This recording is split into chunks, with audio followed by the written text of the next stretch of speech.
Good afternoon, everybody. Now can you hear me? Okay. Okay in the back? Okay. Somebody once said, I think it was a guy named Phil Ossifer, that to be successful, every newspaper should have a daily surprise for its readers. And the Green Sheet certainly provided that for the Journal readers. The Green Sheet was like Forrest Gump's box of chocolates. You never knew what you were going to get. So let's see, maybe what we need right here at the outset to start things off on the right foot is today's surprise. Something that says, this was the Green Sheet. You never knew what you were going to get when you opened it. Something like this.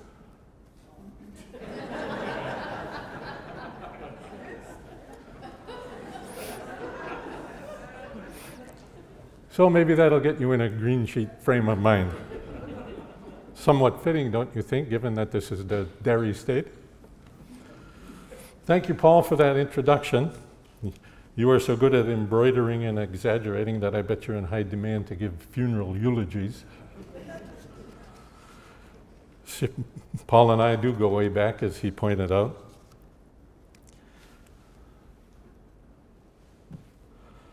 And thanks to all of you for remembering that grand old Milwaukee tradition called the Green Sheet. Judging from the size of the audience, there still is a reservoir of affection for it out there. By your presence, you are honoring, I think, the memory of something that was very unique to our city and state, something that existed nowhere else, something that was not only part of the Journal's identity, but it was bound up with the identity of Milwaukee and Wisconsin itself. When Dan Lee of the library staff first approached me about this project last year, I had to stop and reflect for a moment. Is it really 20 years since the Green Sheet disappeared? I guess this proves that time flies even when you're not having fun. I know a lot of people, including me, still miss it dearly, like you would miss an old family friend who was very close to you and whose memory brings back warm thoughts of the great times you spent together. The Green Sheet was the dessert after digesting the dark, heavy news of the day. Wars, tragedies, weather calamities, social injustice, another Bucks loss, Laurentia Bembenek. It was the chocolate on your pillow at the end of a day, a delightful, eclectic mix of fun and frights, serious and frivolous with heavy doses of history, humor, crime, entertainment, literature, science, nostalgia, superstition even. It was a grab bag. It was like life. Its distinctive color made it easy to pluck from the rest of the paper, and indeed many people read it first, or sometimes even exclusively. And it was a place for kids too, especially. How many of them learned to read by poring over the Green Sheet's comics and columnists and its games and puzzles and feature stories? If yellow journalism is the negative side of newspapers, then green journalism certainly is the positive side.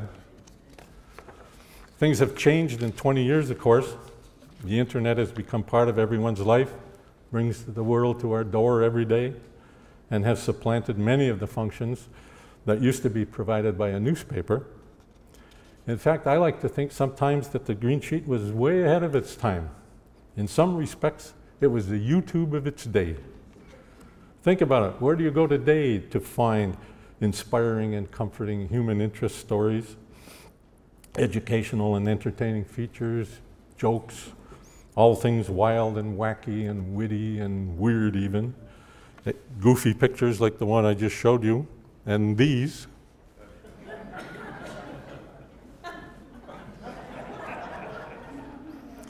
Somebody out there's probably got a shrub like this.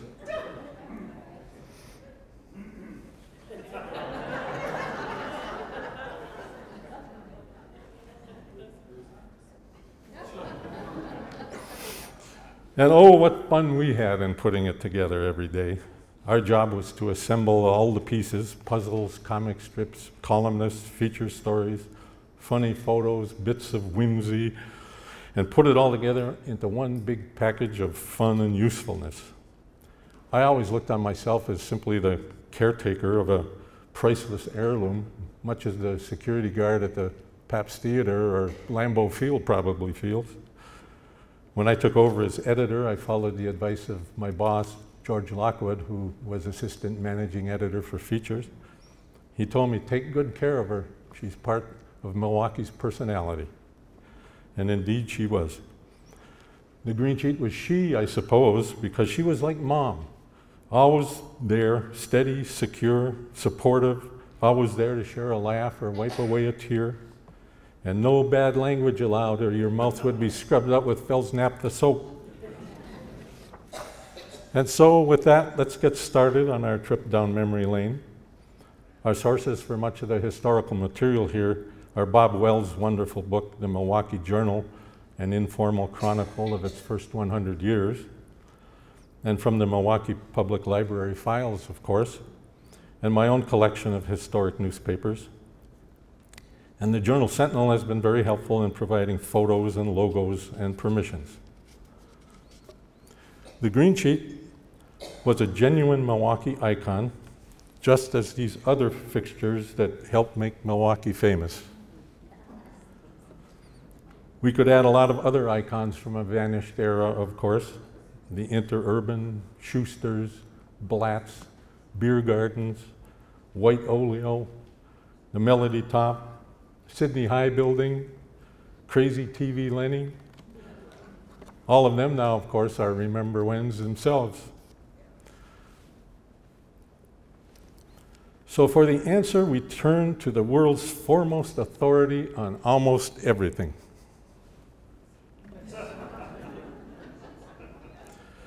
As far as we know, the first green sheet made its appearance roughly 100 years ago, about 1913. In those days, it was primarily a sports sheet, providing late baseball scores and the like. But it was discontinued with the advent of World War I and newsprint shortages. And then it was revived in the early 1920s as an answer to William Randolph Hearst's sensational Wisconsin News newspaper, which specialized in sensational stories like Hollywood sex scandals and axe murders and other grisly crimes. The Journal apparently felt they had to counter Hearst sensationalism in some way. So they ran things like sensational crimes and sex scandals and other sensational things, much like the tabloids of today are obsessed with the Kardashians and Lady Gaga, for example. In those early days, it was only 2 pages, front and back, and rivaled Hearst in its diet of sensational news, of course. Remember, this was the roaring 20s in an era before television and sometimes even before radio. This green sheet from 1925, August 20, 1925, is the earliest one that the library can locate. Early green sheets like this one were considered racy enough that they were sold only on the street. They were thought to be too naughty to be sent into Milwaukee homes where women and children might see them. Although this page doesn't seem very racy, at least by today's standards. Although some of the basic building blocks that would carry the green sheet through the next several decades were already in place here. Especially note the pretty girl at upper left. And there was a story right next to it, this one about some bathing suits. It's a little story, but it's about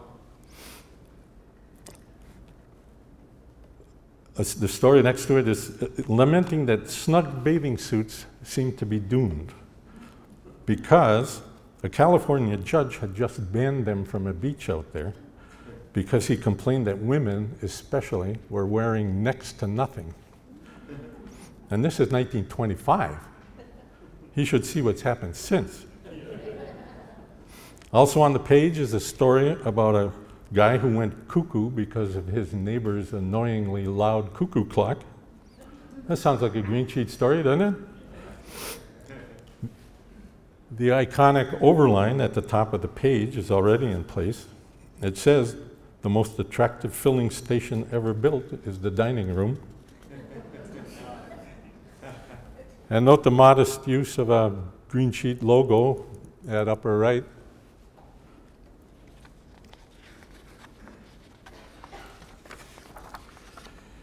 In 1927, there was a short-lived 8-page tabloid called the Saturday Green magazine. This one is from July 16, 1927. It was important enough at the time that they even ran a contest to find a name for it. The winner won $1,000 for her entry, which was pretty good money in those days. It ran only on Saturdays. Want to know what some of the other suggested names were? Allspice was one. Pepper Pot was another. Or how about Saturday Scream? My favorite is this one, Lindbergh Special. Remember, this is 1927 at the height of Lindbergh mania. And just think, today you could be attending a program here on the colorful history of the Lindbergh Special instead of the green sheet. Among the stories on the page is this one about an Ohio beekeeper who's complaining that his bees were coming back drunk from their pollen pursuits because of all the moonshiners in the nearby woods. Sounds like a green sheet story to me. Hey, we wouldn't even know about some of this stuff if it wasn't for the green sheet. This is the Saturday green sheet from August 27, 1927. And the green sheet flavor is already there. There's a story about a Illinois opera singer who had just won a big hog calling contest. There's a story about a woman who just became a widow for the 9th time.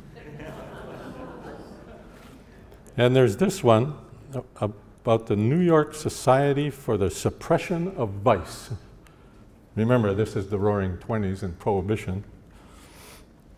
It seems that their earnest, sober Puritan sign had been stolen from their offices and replaced with one bearing the likeness of a very scantily clad girl. The original sign later was found being used as a serving tray in a Greenwich Village speakeasy.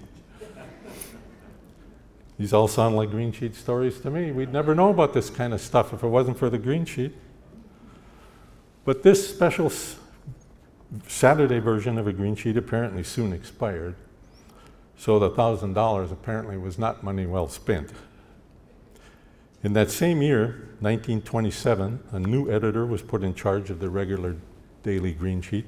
Until that time, there apparently had been no permanent editor.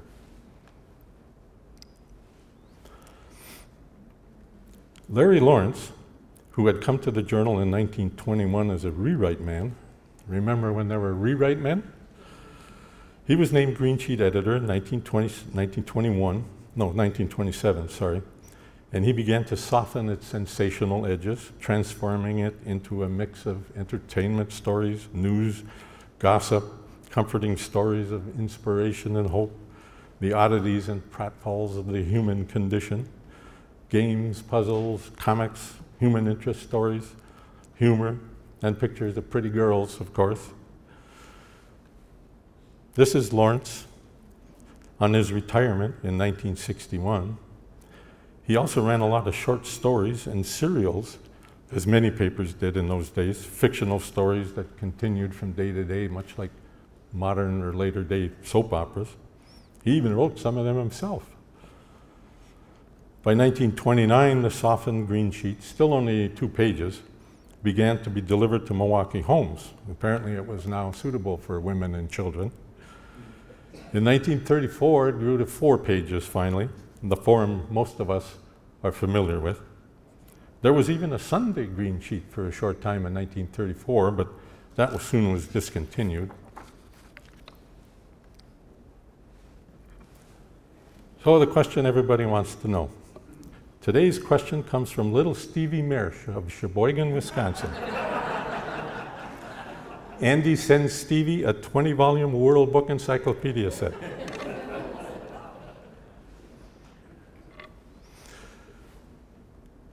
We are told that the reason the green sheet is green is because green was the favorite color of Lucius Niemann, the founder of the journal. Simple as that.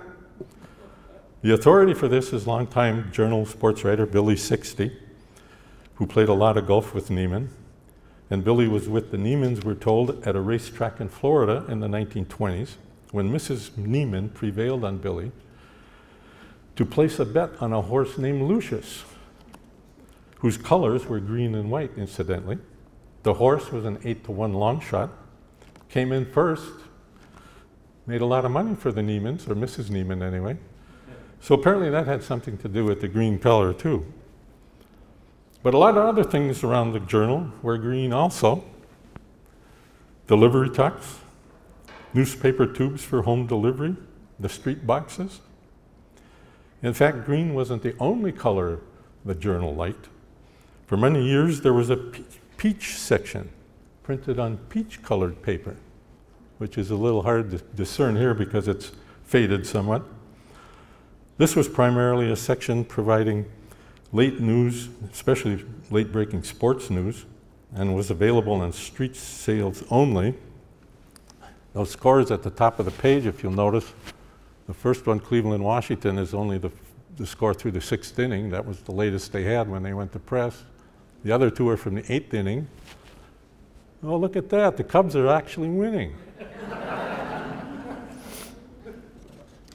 Lou, in the headline, of course, is Lou Gehrig, who has just been diagnosed with a disease that now bears his name. This one is from June 21, 1939. And here's another one from May 6, 1935. The peach shade is easier to discern here. Owens, in that headline, is Jesse Owens, a year before his remarkable performance in the 1936 Berlin Olympics. The peach color sometimes also is used for those legendary extra sections of yesteryear, those special editions that announced earth-shaking bulletin news, like this one from May 1st, 1945. And as if green is not already the perfect color for a paper, strangely enough, there were various attempts over the years to add other colors to the green sheet. In this issue, August 29, 1961, there was a feeble attempt to add red to a story about a forest fire. Why they thought it was a good idea to add red smoke to a black and white photo printed on green paper is anybody's guess. If some of these slides are a little blurry or dark, it's because I am not the world's greatest photographer. And some of these papers, understandably, are not in the best of condition, especially the ones that have been folded in storage for a long time. This attempt at color worked a little better. It's from July 7, 1955. Some familiar features are there. Note the bevy of beautiful girls at the bottom right. The overline says, and remember, this is the politically incorrect 1950s, if your wife wants to learn to drive, don't stand in her way.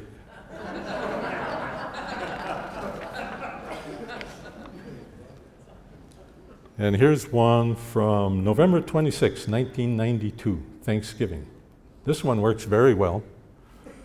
White newsprint, green logo, and effective use of full color elsewhere on the page. There were several occasions, of course, over the years when the green sheet was dropped from the paper altogether briefly, or printed on white newsprint. The culprits usually were wars, strikes, paper shortages, whatever. But readers usually demanded that we bring it back as soon as possible. They did not like us messing with their green sheet.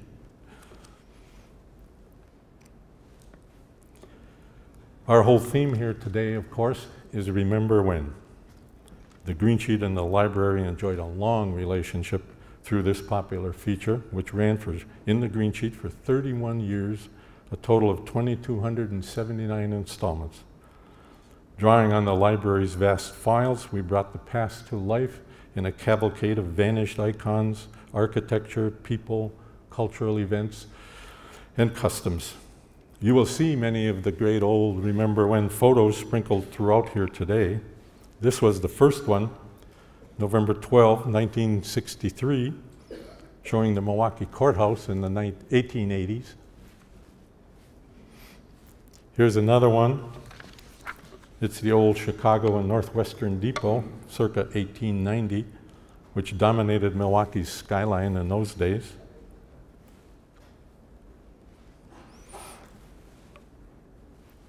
Those overlines were there almost from the beginning. You saw the one from 1925. Here's one from 1933. Can you read that? It says, "A drama advertised as realism means there's nothing reserved except the seats." I guess the sense of humor was a little different in those days. Try this one, April 13, 1945. Ah, that's better. It says, "A girl who marries a man to mend his ways may find out that he's not worth a darn." The first ever overline, as far as we know, appeared way back on July 20th, 1920. It said, and remember this is Prohibition, "Some wear brown spectacles to improve the taste of white moonshine." I guess you had to be there. Where did the overlines come from? In most cases, it was the editors, copy editors, contributions from staff members, freelancers would send us things like that. And some, honestly, we just stole on the grounds that, you know, a good joke really has no father. A familiar presence up there offering puns and quips was an anonymous author simply called Phil Ossifer. If the green sheet was still around today, just think of the fun we could have with overlines like these.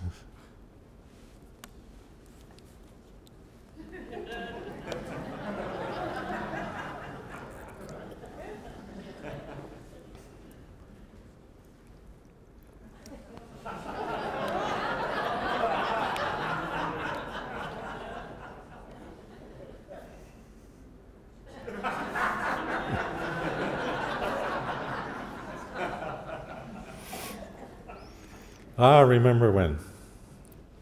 Remember when police directed traffic at busy intersection?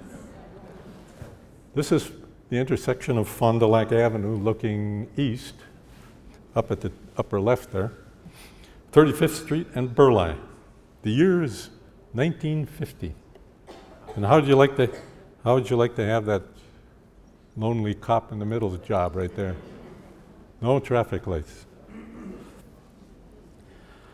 Down through the years, the green sheet helped to show off the writing talents of some remarkable people, names that regular readers of the journal will instantly recognize. These are just a very few. There were, oh, so many others. Alicia Armstrong, Jay Scriba, Walden Porterfield, Doyle Getter, Don Dooley. I could go on down the roster of great journal writers. Every familiar journal byline you ever remember no doubt also appeared in the green sheet at one time or another. One of the best was Ray McBride, a journal veteran who wrote a green sheet column for a long time called All in the Family, long before there was a TV show by that name. It recounted the adventures, misadventures, and exploits of his family, which included 6 boys and a girl, one of whom, Genevieve McBride, you will hear a little bit more about later. The green sheet also carried the works of many talented freelancers, some of whom got their first light of day in print in the journal, and especially in the green sheet. One of them was Robert Bloch, a name who you might remember. He lived in Milwaukee for a time and later went on to write the story that the movie Psycho was based on. And he also wrote for Star Trek and Alfred Hitchcock Presents. Another familiar name you might remember as a freelancer was Rick Horowitz, a name you still see around. And one of the best, of course, was my predecessor, Wade Mosby. He wrote entertainment stories and fiction, as well as a popular column called We Like It Here. Among other things, Wade previously had been state editor and the journal's New York City correspondent before that beat was discontinued in 1958. He also ran the paper's TV section. Wade figured prominently in one of the journal's major dust-ups with readers. In 1973, he decided that the crossword puzzles were too easy, so he replaced them with harder ones. Well, that stirred up a bee's nest of complaints. One angry reader wrote, "Mosby, walk east until your hat floats." What an insult. Wade was forced to compromise, of course, and henceforth the green sheet carried 2 crossword puzzles, an easy one alternating with a hard one.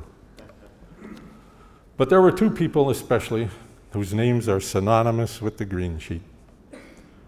One is the incomparable Jerry Kloss. In another age, Jerry might have been a strolling troubadour, entertaining the throngs as he strolled around. He had an amazing mind, and his colleagues were convinced that he carried the entire works of Shakespeare around in his head with him, because he could drop one of the bard's verses at the drop of a couplet, or make up his own hilarious spin-offs, which he often did.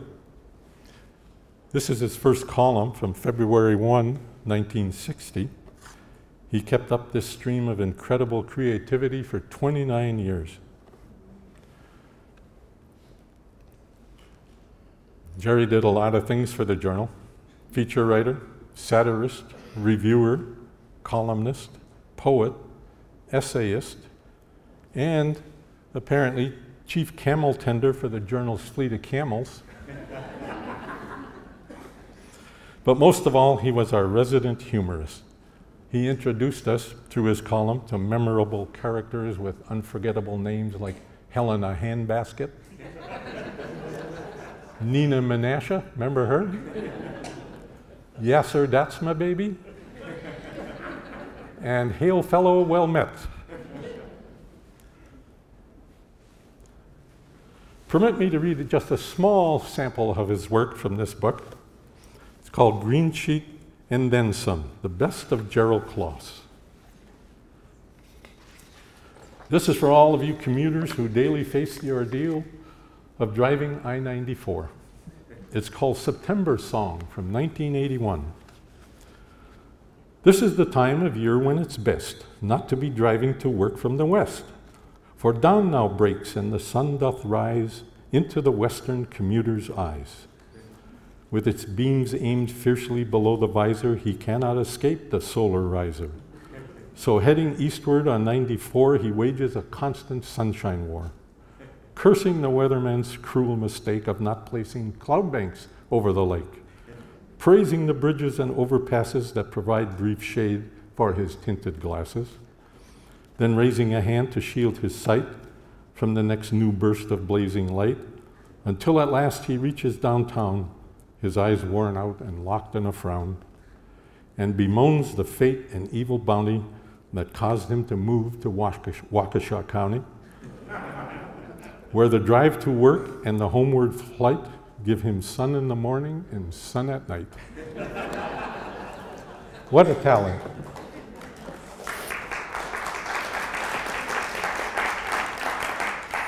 Jerry couldn't be with us today. He was invited, but he's pretty much confined to his favorite recliner at home these days, he says, and he doesn't get out much. But he did send along a bit of verse, what else?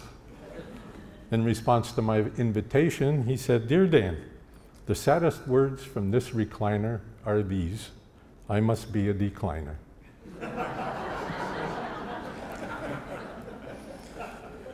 Thank you, Jerry, for all of the zest and whimsy and flavor that you brought to the Green Sheet for all those years. And even though he could not be here, I would ask again that we give him a big hand anyway.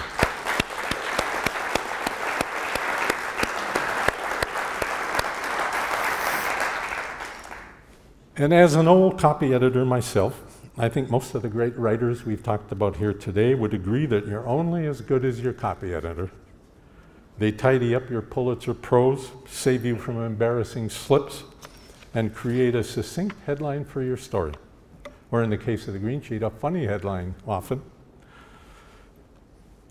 The Green Sheet was fortunate in its later years to have 2 of the best. Ben Waxy, also sometimes known as Phil Ossifer, and Steve Mersch. Steve won the Milwaukee Press Club Award for Best Headlines so many times that they should retire it in his honor. Here's just one Mersch headline. This one was on an Ann Landers column. Boyfriend is into bondage and she's fit to be tied.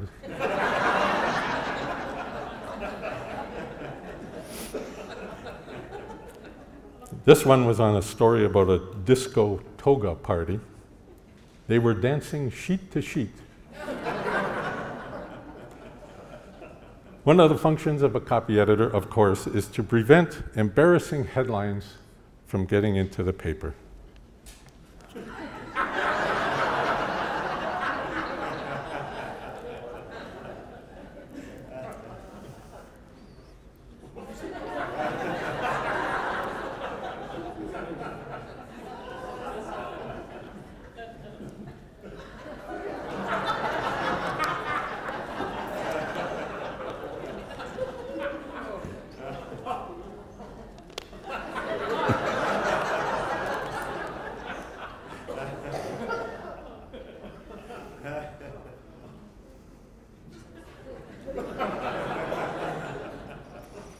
I wish I could say headlines like those never appeared in the journal. When they did, they were quickly greeted with hisses and titters and catcalls from across the newsroom, and they were quickly removed and replaced before the next edition was out on the streets. In fact, the copy desk maybe to this day maintains what we used to call the dirty book, a compilation of slips, double entendres, oxymorons, and other embarrassments that made it into print, however briefly. And I can't resist tweaking my Sentinel colleagues over this one, which I think made Johnny Carson's embarrassing typo feature on The Tonight Show one night in 1990. It's a Dear Abby column. Well, it's supposed to be Dear Abby.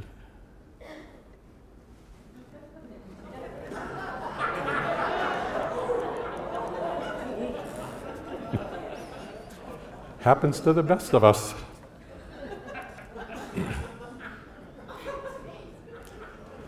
Moving on, here's a remarkable piece of the past. Mitchell Field, 1935. Note the guy in that upper story window on the left right here. Is he the lone air traffic controller? And is that the control tower?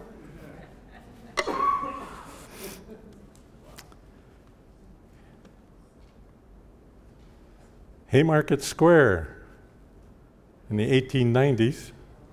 They actually sold hay there. Another popular green sheet feature was the Your Letter from Home, which began in 1942 as Dear Joe, with Richard S. Davis writing a roundup of hometown news intended for servicemen and women overseas. Families at home sent it all over the world, either as a clipping or sometimes the entire green sheet. Larry Lawrence once ran a photo of a Milwaukee GI reading the green sheet on some far-flung Pacific atoll.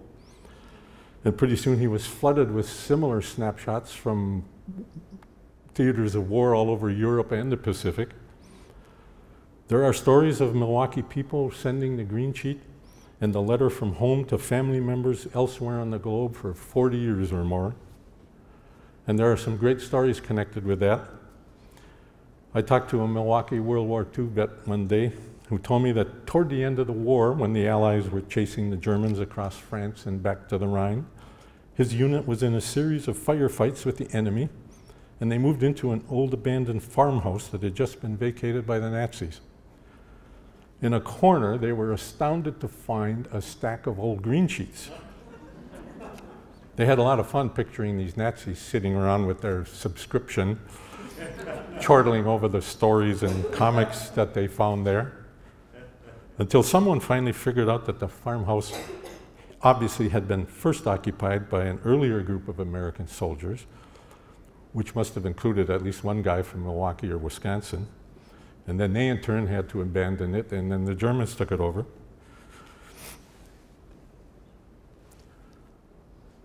Oh, look, here's a German officer now, perusing a green sheet. Maybe he's looking for the comic strips. Probably Hans und Fritz, the Cats and Jammer Kids. Or maybe Dinglehofer und his dog. Or maybe he's reading Mrs. Griggs. Dear Mrs. Griggs, ach du lieber, we are losing the war. What should we do? And if you believe that photo is real, I can give you a real good price on the Hone Bridge. And no doubt our servicemen also enjoyed immensely this familiar and traditional green sheet feature. I can hear Larry Lawrence now justifying his penchant for cheesecake on the grounds that it was a tremendous morale booster for our troops fighting the merchants of evil all over the world. He probably never figured that German soldiers also would be entertained by the photos of lovely Frauleins. The weekly letter was revived during the Vietnam War when Ray McBride was the author. In 1973, Jerry Kloss took over the duties, and later still, Steve Mearsh. Later on, it was addressed to Dear Joe and Joanne in recognition that not all of our soldiers and troops are male. Here's what it looked like on May 1, 1971, under Ray McBride. The main news for the GIs this day was that the Milwaukee Bucks, led by two guys named Lou Alcindor and Oscar Robertson, had swept the Baltimore Bullets in 4 games to become NBA champions. My notes say to insert a long sigh here.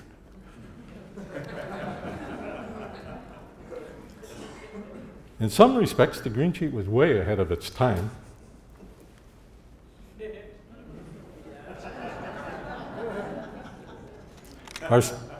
Our stock and trade was humor, of course, all kinds of humor. We loved to run amusing photos.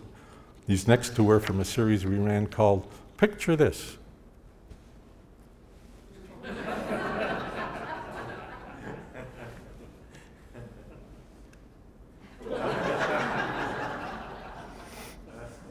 And just think, if the green sheet was still around today, we could be running YouTube-type photos like this.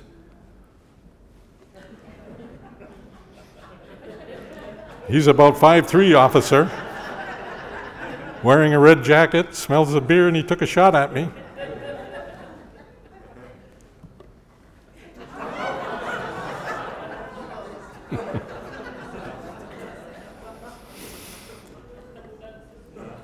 These next Remember Whens remind us that there was a time when many Milwaukeeans had their own unique way of speaking. Everybody went down by Schuster's. This is Schuster's department store in the 1880s. A Schuster's ad from 1945 in the Journal. Ladies' suave rayon shears are on sale. Down by Gimbel's, where the streetcar bent the corner round. This is at North Plankinton and West Wisconsin Avenue in the 1940s. If you look closely, maybe we'll find a bubbler around here too, ain't it?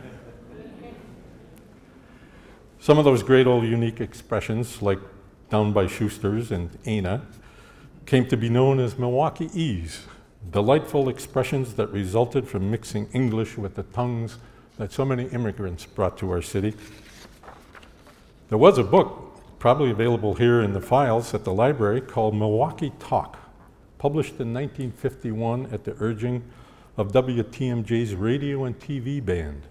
Remember Heine and the Grenadiers? It was excerpted in the green sheet, and besides streetcar bends and down by Schuster's, it offered these wonderful examples.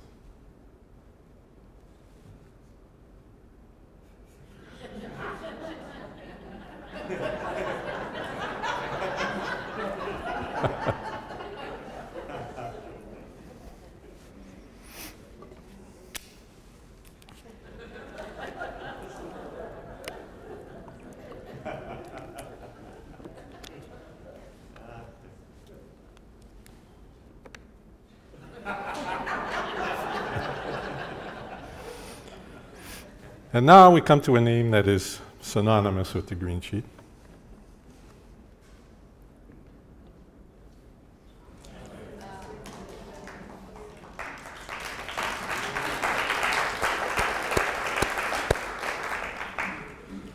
She lived through an era of famous initials: FDR, WPA, AFL, USO, LBJ, CIO, JFK.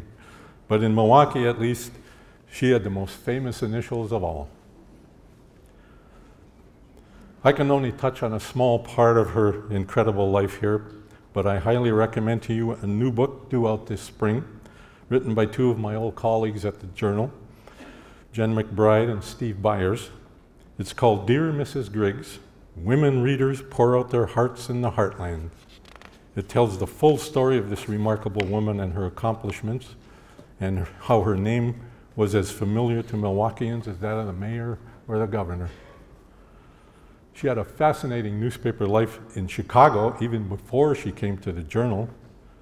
She was a fearless crime and feature reporter who rubbed shoulders with people like Al Capone, and even wrote a book about famous female killers before moving on to Milwaukee.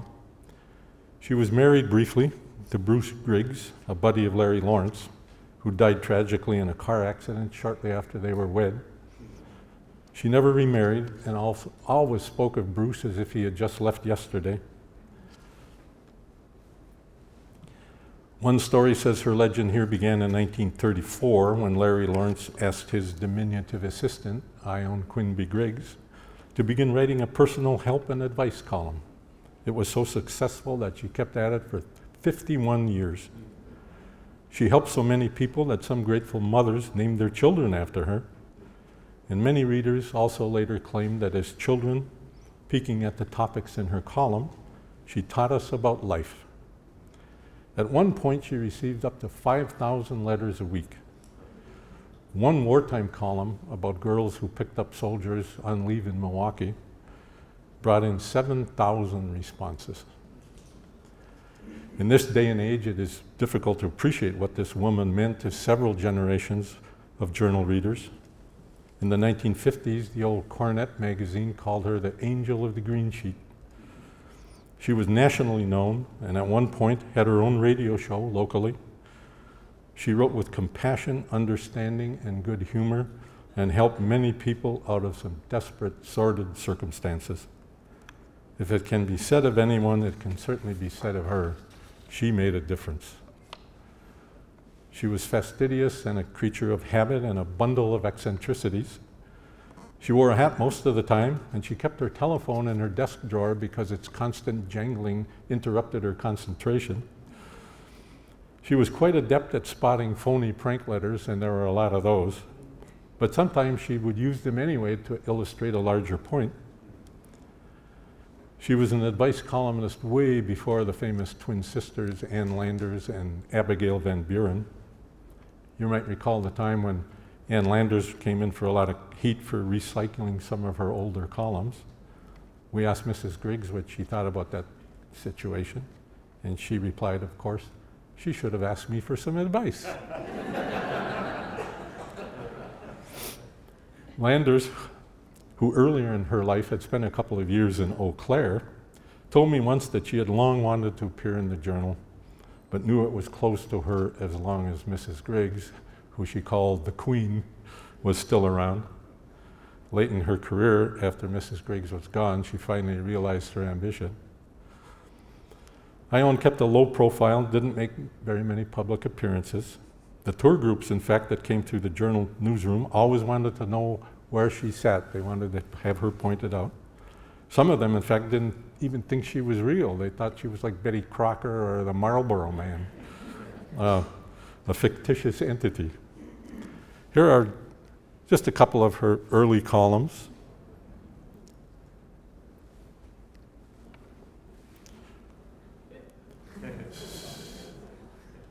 Some of you will notice a typo in that headline. Some copy editor was asleep at the switch. This one's from August 1935. A letter writer here is lamenting the growing practice of wife swapping at parties. I don't know about you, but I was shocked. Shocked, I tell you, to know that such things went on in conservative Milwaukee in 1935. In reply, she wrote a creative fictional story, a morality tale about a marriage that almost blew up because of such a practice. Her bottom line, stay away from such parties. This one is June 1943. She's responding to a 16-year-old girl who was being pestered with unwanted letters from a homesick serviceman. Love must be fed, she counseled. If you don't feed it, he will get over this love sickness.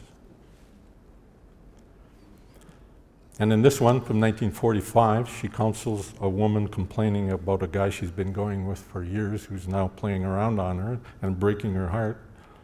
Ione says she can't believe this woman is still putting up with this. Her advice, if this letter is even true, she says, basically is to get the heck out of there, or in her words, Graham.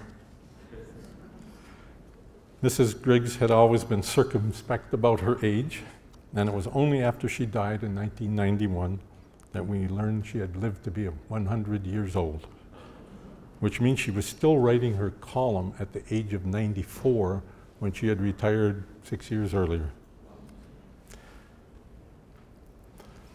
It was a sad day for all of Milwaukee, and especially for the Green Sheet and the Journal when she died. It is a testament to her reputation and legacy that 2 weeks after she retired, she was inducted into the Milwaukee Press Club Hall of Fame. If you want to learn more about this remarkable woman, pick up a copy of the McBride Byers book. And just a note here that Steve and Jen will be appearing to talk about their book on Tuesday, May 13th, 7 p.m. at the monthly meeting of the Wauwatosa Historical Society. They're meeting at the First Congregational Church, 1511 Church Street in Wauwatosa. Again, that's Tuesday, May 13, 7 p.m.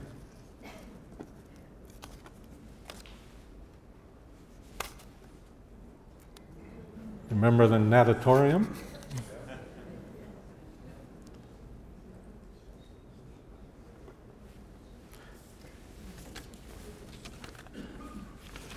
And remember when newspapers were free at the Journal State Fair building? If this is the State Fair, it looks like another typical sweltering August day in Wisconsin, doesn't it? Look at all these jackets and coats and sweaters.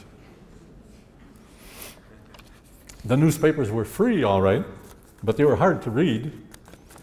How many of you have ever had one of these? That's probably what was helping to draw the crowds. I don't have any exact numbers, but the Journal must have given away hundreds of thousands of these over the years at the State Fair booth and also other places. The Green Sheet, of course, was a great friend of Milwaukee's famous Great Circus Parade. What could be a more perfect fit? The Green Sheet and the circus. We did a lot of circus stories come parade time and worked closely with Ben Barkin and Chappie Fox. Chappie even wrote a lot of stories for us. One year I proposed what I thought was a novel idea. Why didn't the Journal sponsor a parade entry with a unique green theme, maybe? Maybe something like this. How now, green cow? Draped in a Green Sheet banner, maybe.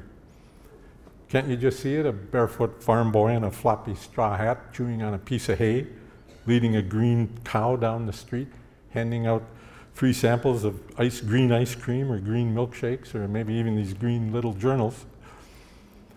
George Lockwood thought about it briefly, very briefly, before deciding against it. I think he was leery of the animal protection people, or maybe the green lobby.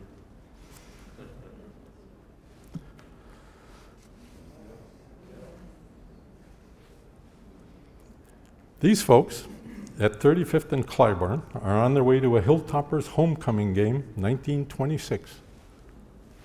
Marquette beat the Kansas Aggies 14-0 before a crowd of 26,000 people.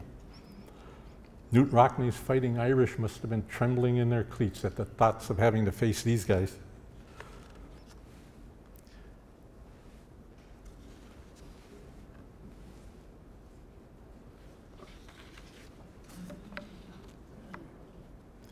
And remember when Casey Stengel and the New York Yankees insulted Milwaukee by calling us Bushville before the World Series of 1957? Ah, revenge was sweet.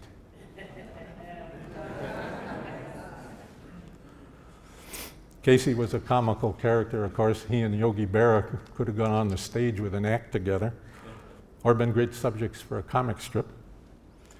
And comics, of course, were a big part of the green sheet stock and trade. Over the years, we had some of the best. For starters, who among you at one time or another didn't have one of these hanging on your bulletin board or on your refrigerator door? In its earliest days, going back to 1960, Family Circus was called Family Go Round, one of the most popular and endearing comic strips ever. And it's still going strong. It's drawn these days by Bill Keene's son, Jeff, who used to be one of the original kids in that strip. It's still the most widely circulated comic strip in the world. As a reminder of its prominence, for many years it ran on the first page of the green sheet, an honor afforded to very few comic strips. But there were a lot of other favorites too, like There Ought to Be a Law, you remember that one? Mary Worth, who started life as Apple Mary, longest running soap opera on earth probably. Mark Trail, Life in the Great Outdoors. Rex Morgan, MD, medical heartthrob. Major Hoople. Some of us of a certain age, and apparently there are some out there, still remember his trademark expressions, harumph and Great Caesar. Apartment 3G, a tame, very tame early version of Sex and the City. Peanuts, everybody's favorite. Who doesn't love Peanuts? Mr. Tweety, not often politically correct. It was always a tough decision to drop a strip, but sometimes we had to make that difficult choice because new strips were coming along constantly. Some of the later ones attracted huge followings. Bloom County and Opus. Dilbert.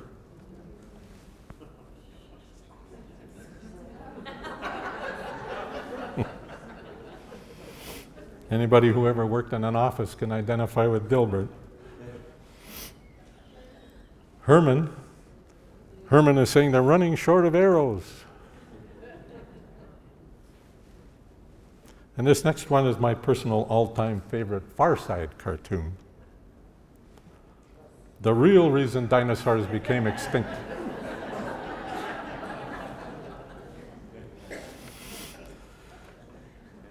Some strips created a lot of controversy, usually of the political variety like Doonesbury or Mallard Fillmore. But sometimes a strip came under fire for surprising reasons. Reitman and Miller once took a particular dislike to this next strip, maybe for good reason, and they poked fun at it constantly on the air on the grounds that it was dumb and juvenile. But kids liked it, so what does that tell you?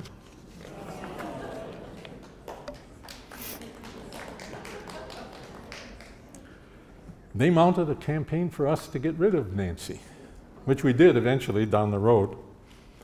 They invited their listeners to come up with alternative comic strips featuring none other than Reitman and Miller. And one day they even demonstrated and picketed on the sidewalk outside the Journal offices at 4th and State. It was a good-natured campaign, though. In return, we sent them a plaque featuring a comic strip in which Nancy is saying, "WKTI is my favorite station. I listen to it all the time."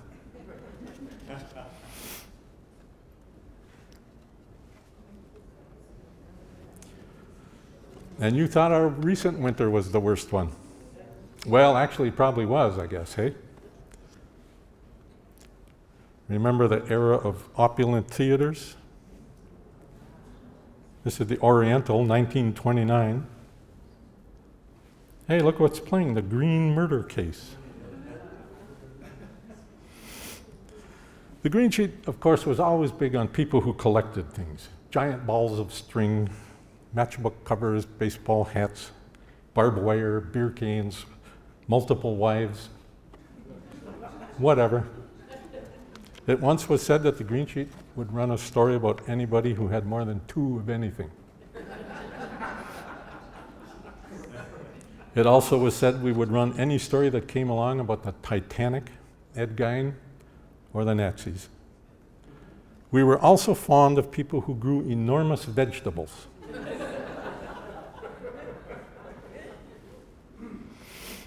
And we learned that people will collect just about anything. This is a collection of dirt. Just plain dirt, displayed in jars neatly on shelves. Not all of these photos appeared in the green sheet, of course, but believe me, they could have, because we had our own counterparts of these people right here in Wisconsin.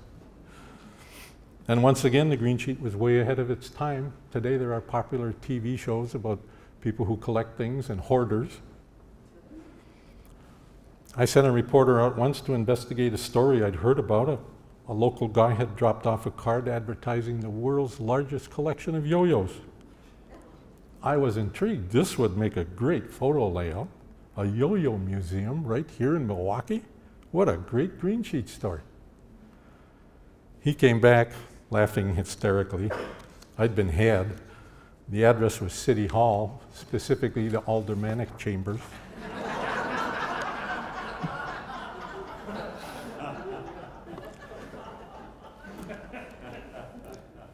The look of the green sheet, of course, changed down through the years, and the logo itself underwent several redesigns. From the top, the first 2 are from the 1930s, then the 40s, on down through the 60s, 80s, 90s. Even the color itself changed from time to time, depending on which mill the paper came from, as you can see here. Some, over time, too, some of the papers, green paper, retained its color better than others. Some shades were downright bilious, and we couldn't wait until they changed suppliers. This is the earliest green sheet in my own collection, March 6, 1933. It was still a 2-pager then, but some things were already staples, like Bathing Beauty, of course, at the upper left.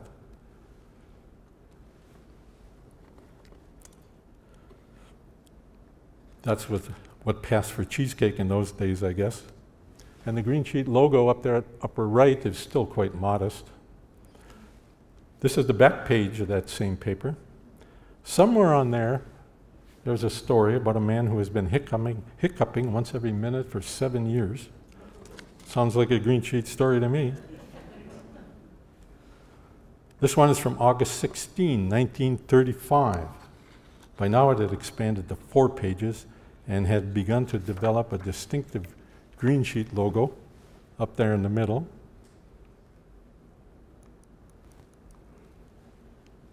And of course, the obligatory skin shot.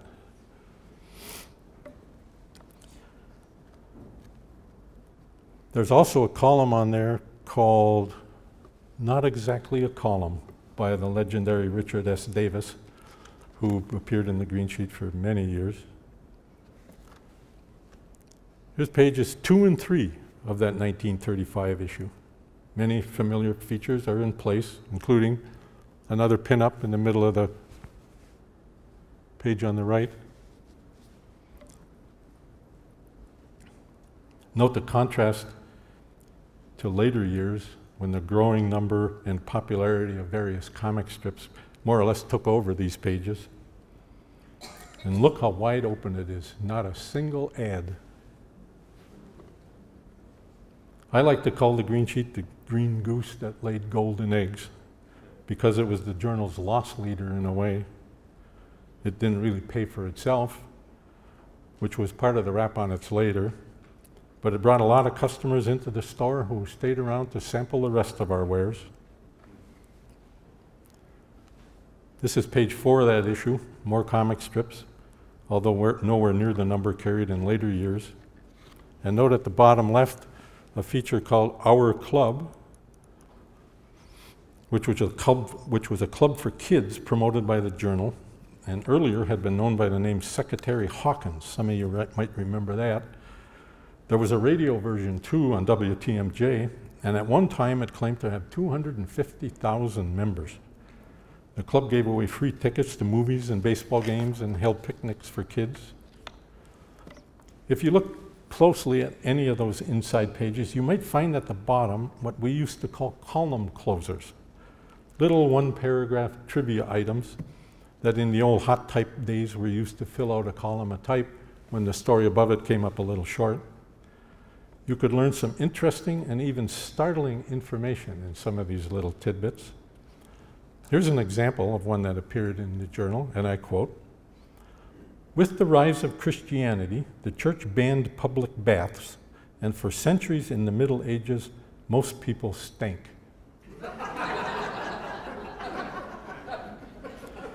Hey, if it wasn't for the green sheet, we'd never know some of this stuff. This is from the Warriors, July 29, 1943. Maybe this is the one the Nazis were reading. On the cover is a Milwaukee Marine up in the upper right, holding up a souvenir flag he took from a Japanese soldier. And there's a familiar 50th anniversary photo down here at the bottom. Larry Lawrence was big on these. He used to run one a day for a while, and that's why he had to give it up finally. There were just way too many of these to do them justice anymore. The main story here is by the Journal's beloved and eccentric theater critic, Walter Monfried. He's writing about a playwright who fancied himself another Shakespeare, and even looked something like him. On one occasion, he boasted to colleagues that if Shakespeare were to come into the room, a bystander might not be able to tell the difference. And that's when one of his colleagues retorted, "Only until you wrote something." Sounds like a green sheet story. On the inside of this edition, you would have found the daily radio listings for Milwaukee and Chicago stations. Here's some of what Milwaukee audiences were listening to in those war years. Stage Door Canteen with the Andrews Sisters, Harry James Orchestra, Music Hall with Bing Crosby, The Breakfast Club, Jack Armstrong, All-American Boy, H.V. Kaltenborn, a Milwaukee guy, news broadcaster, also Gabriel Heater, There's Good News Tonight, Major Bo's Talent Show, and of course everybody's favorite, Kate Smith. Radio soaps were popular too. Imagine running into this foursome out playing golf. Old Ma Perkins, Helen Trent, young Dr. Malone, and Stella Dallas. This is the green sheet of April 13th, 1945. My Journal colleagues will note with interest that the first section this day numbered 32 pages. Plus there was a 12-page second section, plus a peach section, plus a green sheet. The size was no doubt boosted by extra pages added because of the death of FDR the day before, but still, 32 pages? The Daily Journal circulation in those days was close to 300,000 and much more than that on Sundays. The paper had an enormous reach that was distributed throughout Wisconsin and into the Upper Peninsula. I throw in this next page one headline. This is from the page one news section. May 21, 1945, partly to illustrate that the more things change, the more they seem to stay the same. Reads like one of today's headlines. But this page is noteworthy also because it chronicles the continuing story of Gertie the duck, who had just given birth to 6 ducklings in her nest at the Wisconsin Avenue Bridge downtown, where she had taken up residence. A captivated, war-weary city had adopted Gertie and followed her every move for weeks, sometimes in the pages of the green sheet. And then they rejoiced in the happy conclusion to this heartwarming tale. The story received worldwide attention, and today there's a statue there in her honor. The look of the green sheet was continually evolving. You saw this one before from the 1950s. More pretty girls down there at the lower right. 1960s. This must have been a very prudish decade. No pinups on the page at all. 1980s. There's another bathing beauty again. And how about that shade of green? It certainly is, well, colorful.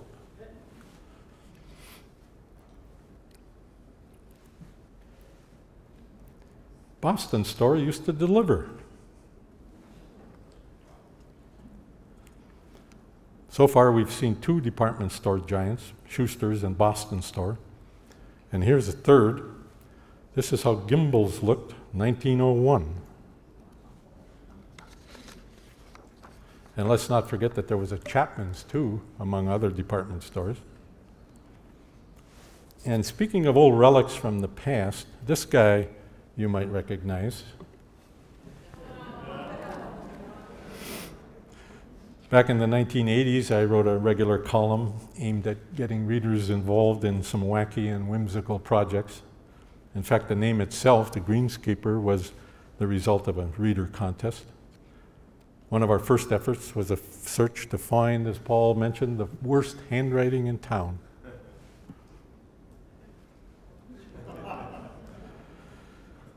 We asked readers to send us samples of the worst handwriting they had ever seen, and you should have seen what came in the mail in the next few days, not only from those with poor penmanship, but from friends, relatives, spouses, sometimes even enemies.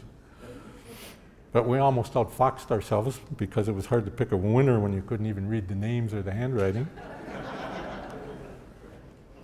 At Halloween, we asked folks to tell us about haunted houses in their neighborhoods.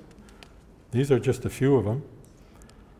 And some of you probably recall Halloweens when trick-or-treaters came to your door dressed as green sheets, dyed bed sheets. The green sheet was also the inspiration for another item of wearing apparel, as Paul mentioned.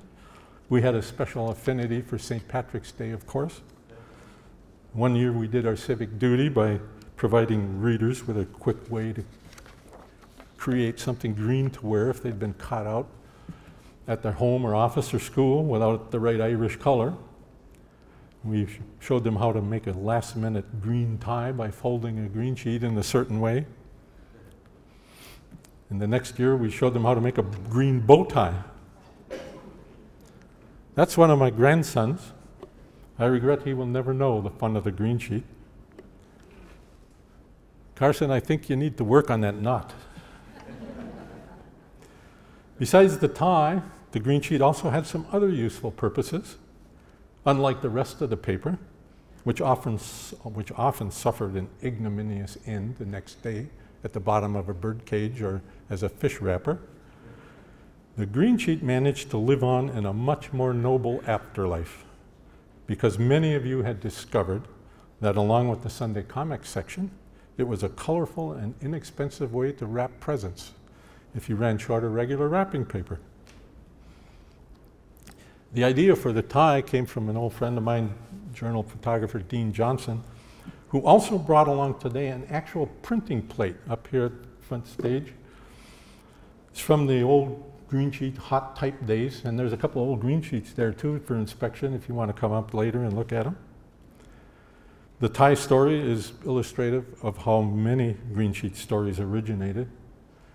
At the Journal, we were blessed to be surrounded by a collection of extremely creative, witty, imaginative, and may I say, lovably eccentric people whose imagination knew no bounds. They fed us constantly with ideas like the tie. In a fit of whimsy one day, I reflected in a column that I had had an imaginary friend when I was a child and wondered if a lot of others did too. Well, if the bureaucrats had been able to count all of the imaginary people we learned about, the population of Milwaukee would have swelled considerably overnight. And over at City Hall, they would have been drooling at the thought of turning these people, imaginary people, into taxpayers. While we were at it, we did a census of Milwaukee's imaginary people. You know, people you saw every day but who really weren't there. Polly Prim, for example, and the Usinger Elves. People like these. Grandpa Graff, Mrs. Carl, Mrs. Geyser. Another time, we asked readers to send us snapshots of imaginative homemade mailboxes. The resulting deluge started with a guy who sent in a shot of a mailbox on a pole about 12 feet in the air. It was marked airmail, of course. Remember airmail? Others look like these.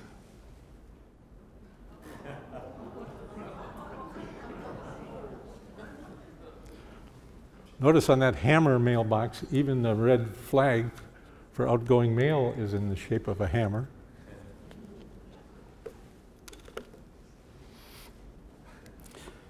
And all those led to a story about people who gave their property imaginative names. Gazooned Heights, La Costalada, Tooth Acres, dentist no doubt. Hey, we'd never know any of this stuff again if it wasn't for the green sheet. But we really opened the floodgates when we lamented that there weren't very many great songs about Wisconsin or Milwaukee. You know, there's the Yellow Rose of Texas and the Tennessee Waltz and Abilene and Kentucky Rain, and it goes on and on. But where are the songs about Wisconsin, we wondered. Readers responded with such a surge of admissions that we had to coin a new genre, country northern.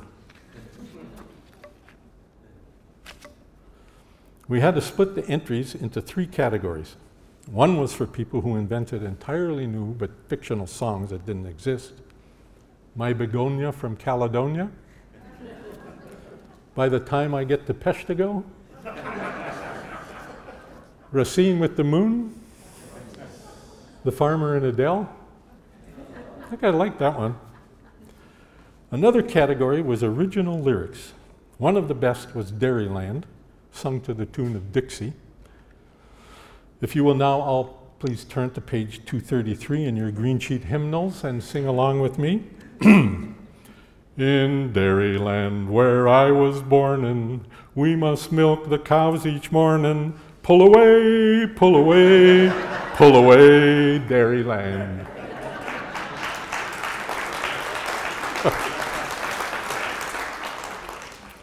Obviously, Concertina Millie has nothing to fear from me.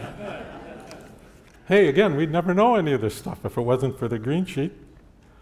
There were many actual songs that readers told us about. Mention My Name in Sheboygan, recorded by the Everly Brothers, among others. A Little Dutch Girl from Sheboygan. What is it about Sheboygan that inspires so many songwriters, anyway?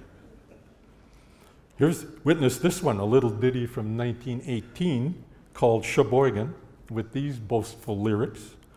Chairs, cheese, and children are all manufactured in Sheboygan. Incidentally, Mention My Name in Sheboygan became the theme song for Bob and Ray's popular radio show.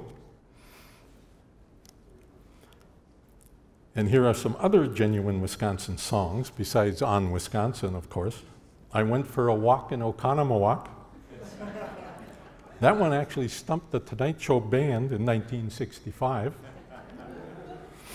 The Milwaukee Fire, or The Burning of the Newhall House.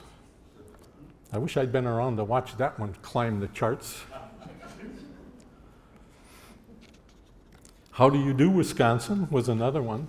To Thee, Wisconsin. Meet Me in Milwaukee. Hey, who needs St. Louis? Meet me in Milwaukee, Rocky. I Wish I Was Back in Milwaukee. And finally, Winter in Wisconsin. Well, this last winter certainly was nothing to sing about, I guess. And guess who wrote these brilliant, immortal lyrics? Go to Milwaukee, how humming a city you'll see. Sing in Milwaukee, tra-la-la-la-lee. Prosit Milwaukee, toast gaily and so free. Milwaukee, Milwaukee, Milwaukee, a happy place to be. That's called the Milwaukee Summerfest Polka by Milwaukee's singing mayor, Henry Meyer, who wrote and even recorded it. Said he wrote it in 5 minutes. No kidding. Those are probably the greatest lyrics since Zing Boom Torero, which is from another Milwaukee favorite, which you all know well. A New York radio station once ran a contest to find the worst song ever written. The Milwaukee Summerfest Polka came in second. If you want to know what came in first, you're a sucker for punishment. And then there was a song called Boost Wisconsin, which exhorted 1939 citizens to take part in that new sensational dance, the Boost Wisconsin Stomp. There also was something called For the Glory of Marquette. When the game is over, you're sure to hear us shout, say, wasn't it just wonderful how we put their team to rout? Hey, I'm just passing these along here. If it wasn't for the green sheet, you'd never know about these things. And there was a song from 1900 called Ambrosia, the Food of the Gods. It's dedicated to friends of Ambrosia chocolate. I went to Milwaukee one day, a dear old friend a call to pay, but to my sorrow I did dread, I found him ill, yes, sick in bed. His case was bad, the doctor said, with pains in back and feet and head. I made him drink ambrosia sweet. He's out of bed and on his feet. Which reminds me, we also did a column once about Milwaukee's very particular and peculiar aromas. What an odorific stew it must have been in the days when scents of Red Star yeast, the tanneries, meat packers, Jones Island, the stockyards, and ambrosia chocolate all clashed in the air above Cream City. Back to the songs for just a minute. We had to create an honorable mention category, of course, for pieces like I Wish I Was an Oscar Mayer Wiener, and Rednecks, White Socks, and Pabst Blue Ribbon Beer. We'd never know about this stuff either if it wasn't for the green sheet.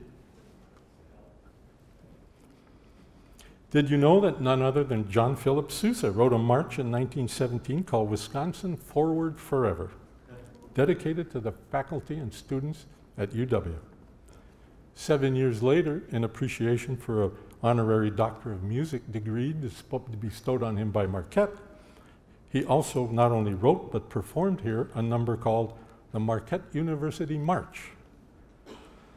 Everybody knows that Sousa also wrote the legendary Washington Post March. What is not so well known is that, perhaps inspired by its success, he also wrote, among his more than 200 works, a bunch of other marches for newspapers, including one for the Milwaukee Journal and another one for the Sentinel. Apparently, Sousa could be bought. That you have not heard of them probably attests to the fact that they did never achieve anywhere near the same popularity as the Washington Post March. We had a lot of fun too with another of our columns that wondered aloud about what do you call people from various towns and cities in Wisconsin? With the help of readers, we compiled a dictionary of Wisconsin species. Green sheet readers jumped into this one with both feet too.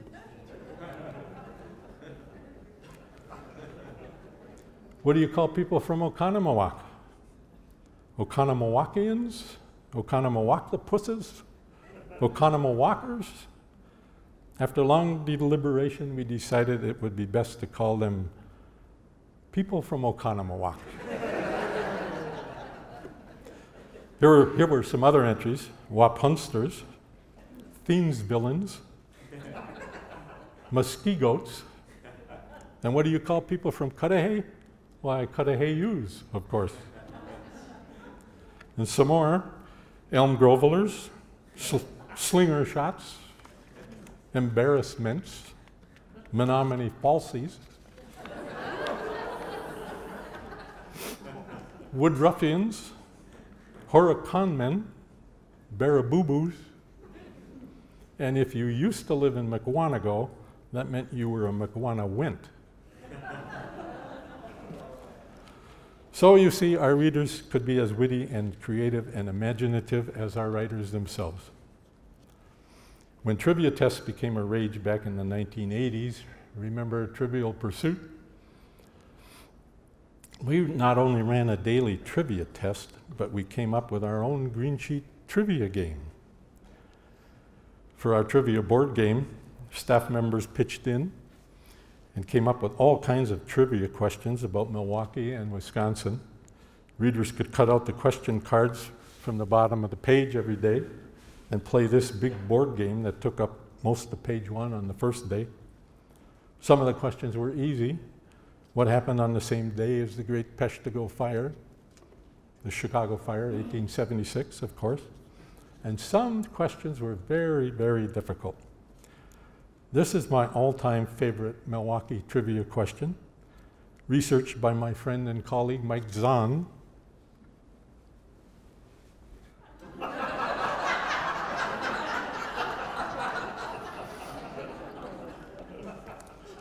I don't remember the answer, but I don't think you really want to know anyway.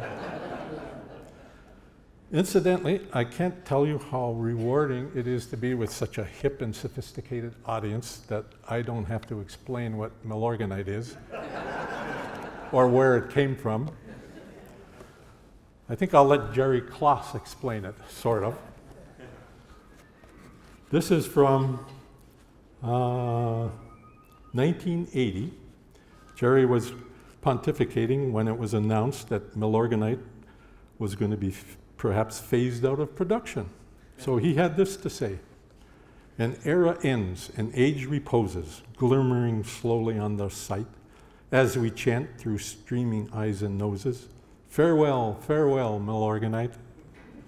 For decades past we heaved and strained, poet and peasant, wastrel and miser, to deliver the goods that proudly reigned as Milwaukee's finest fertilizer. And as each bag of dense, rich green was shipped worldwide with fret and fuss, we took deep pride that this had been, not long before, a part of us."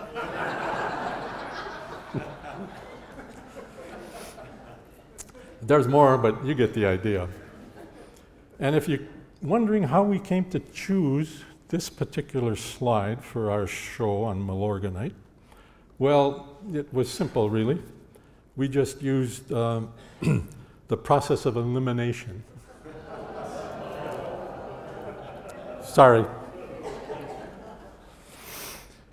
And so on that aromatic note, we must begin to wind this up. It all came to a screeching halt one sad day in 1994 for reasons that never have been very clear. Looking back on it, I should have put a bevy of beach beauties on that last cover in memory of Larry Lawrence and Wade Mosby. Journal photographers were out on the street that day to capture the mood of readers when they heard the tragic news.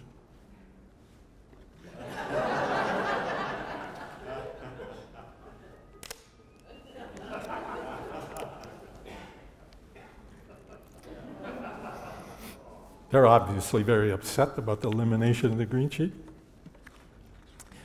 They say imitation is the sincerest form of flattery, and this independent creation appeared for a while in Milwaukee, tried to fill the void with another kind of green sheet. But it didn't last, I guess. I guess they discovered that it wasn't easy being green. The disappearance of the green sheet has left a tremendous void, of course.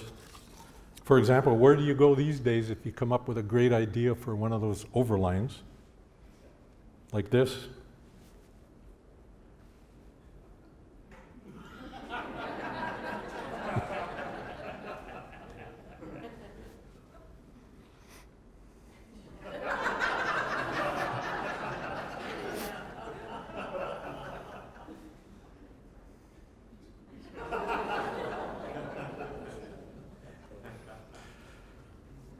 And so we rode off into that I-94 sunset one day when we finally got it right, never to be seen again. But we certainly left a lot of memories behind. We hope that down through all those years we made you laugh, we brought a smile and a chuckle, maybe even a tear now and then. We hope we entertained and educated and amused you. But most of all, we hope we left you with a lot of warm memories of a Milwaukee icon, a 4-page section of green newsprint that became a part of your lives, just as it was part of the lives of those who produced it, because this was not really our green sheet, this was your green sheet. We hope you look on it like it was a member of the family, like the favorite uncle who showed up regularly on your doorstep. You were always glad to see him because he was full of surprises. He brought treats for everybody. He was a lively conversationalist. He told fascinating and funny stories. He made everybody laugh, and especially he made us all feel like we were in this big adventure together, this big, mysterious, funny, and sad family adventure called life. Here's one of Jerry Klaus's famous parting couplets, one that he used in his own final column. It's appropriate here today, too. And when the one great editor comes to rate your final race, he marks not on how well you wrote, but how you filled the space.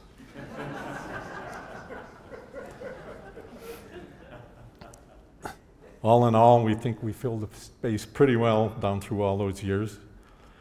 So our thanks again to the library for asking us to take you down this road of reminiscence, and thank you for coming today. We hope all of this made you feel like a kid again, because one thing you can say for sure about the Green Sheet, we sure had a hell of a ride, didn't we?